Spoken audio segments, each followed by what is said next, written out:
Em nome do Pai, do Filho e do Espírito Santo. Amém.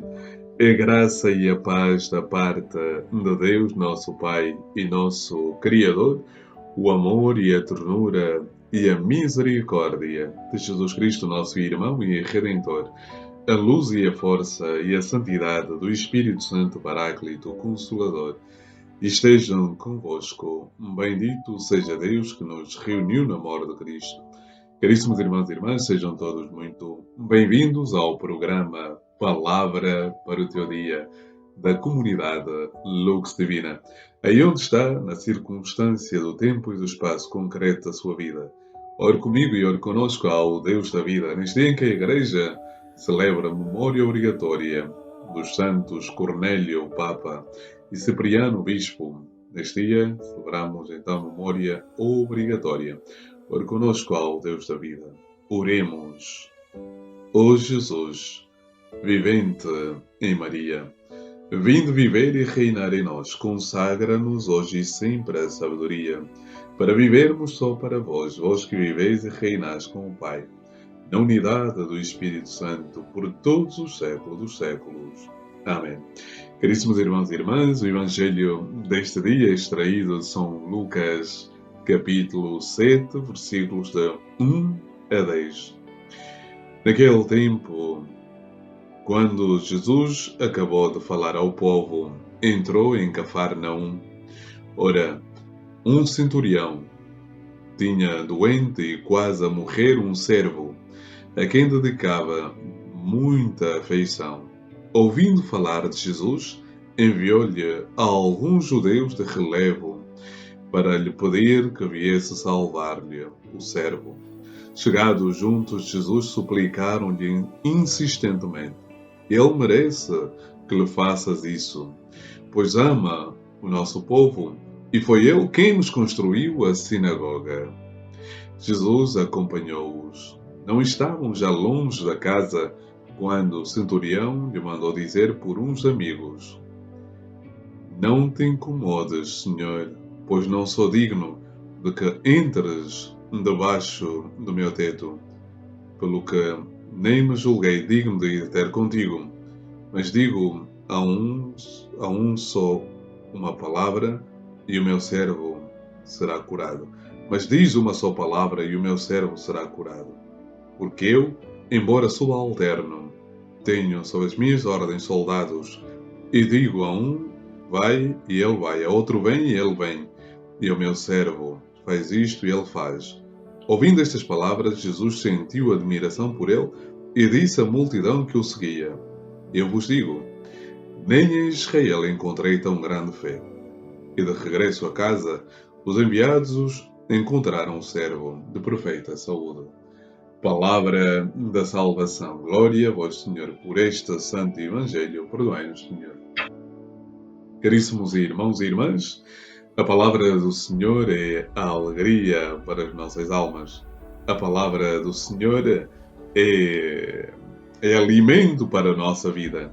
E hoje, caríssimos irmãos e irmãs, repetimos neste texto, neste relato de cura, uma frase que repetimos em todas as Eucaristias, em cada Eucaristia celebrada: eu, tu e cada um de nós diz: Senhor, eu não sou digno que entres em minha casa, mas dizei uma só palavra e eu serei salvo. Caríssimos irmãos e irmãs, esta oração do centurião, introduzida na nossa Eucaristia, na nossa experiência de encontro com Cristo na Eucaristia, é realmente uma palavra poderosa. É uma palavra, primeiro, de reconhecimento de que Jesus é Deus, Senhor, Kyrios em grego. E, portanto, o centurião reconhece que Jesus é o Senhor. Há um só Senhor e Salvador. Portanto, o centurião reconhece que Jesus é Deus. Reconhece que Jesus é o Senhor, que é o Kyrios, que é o El Shaddai, ou seja, o Todo-Poderoso. O centurião reconhece essa realidade, caríssimos irmãos e irmãs. E como disse, este é um texto, é um relato, é uma narração de cura, ou seja, é um milagre. Mas a verdade é que o milagre, ou seja, acontece mesmo no fim do relato, da narração.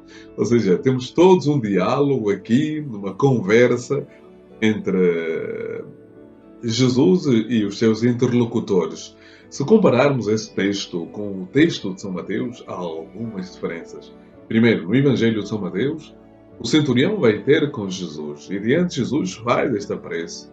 No Evangelho de São Lucas, o centurião não vai ter com Jesus. O centurião manda dois grupos a terem com Jesus. Ou seja, o primeiro grupo que vai ter com Jesus é um grupo de judeus. Ou seja, homens que certamente estavam em relação com Jesus, conheciam Jesus e acreditavam no poder de Jesus. O outro grupo é já da classe do centurião, ou seja, são os servos do centurião, que vão dizer que não vale a pena, ou seja, levam esta mensagem de que Jesus não devia aproximar-se da casa desse centurião. Ele reconhece que tem servos ao seu dispor e diz a um vai, e ele vai, a outro vem, e ele vem. Portanto, ele tem um ato profundo, demonstra um ato profundo de humildade.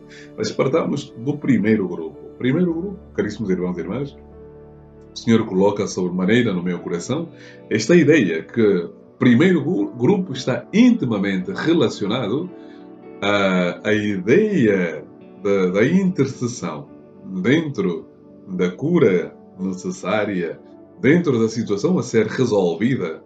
Nós muitas vezes precisamos dos intercessores. Caríssimos irmãos e irmãs, o sacerdote é aquele que religa o coração dos homens com o próprio Deus. O sacerdote é o homem ungido pelo Senhor para religar, reunir, reatar este laço entre os homens e Deus e os homens. Ou seja, o sacerdote sendo um outro Cristo, um alter Christi, ou seja, sendo o vigário, ou seja, vigário no sentido em que desempenha a função de Cristo na Terra, no momento em que celebra a Eucaristia, em persona Christi. Então, ele tem este poder de interceder pelos irmãos, de interceder pelo povo. Meu irmão, minha irmã, mas para além do sacerdote, para além destes servos escolhidos pelo Senhor para desempenhar esta função, todos nós, sem exceção, todos os cristãos são chamados ou somos chamados a sermos intercessores uns dos outros, rezarmos uns pelos outros. Daqui aproveito para fazer uma ponte. O centurião era um soldado romano. Um soldado romano, ou seja, dentro da hierarquia do exército romano, ele era importante porque tinha 100 homens sobre o seu comando.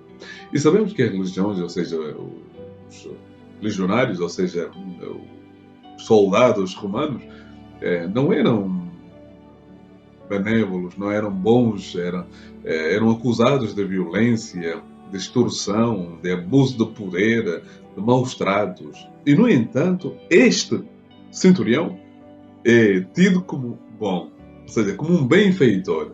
Ou seja, caríssimos irmãos e irmãs, a importância de nós despertarmos nos cristãos esta dimensão de ser benfeitor.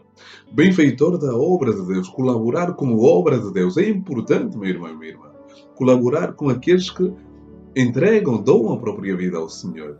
E este centurião tem esta atitude, ou seja, ele é um benfeitor do povo judeu, ou seja, do povo de Deus, e o povo reconhece a bondade deste homem. Foi ele quem construiu a sinagoga. Foi ele quem construiu a sinagoga. A sinagoga era o lugar de instrução, era o lugar de estudo da palavra do Senhor. E quem construiu o lugar para que os judeus estudassem a palavra do Senhor?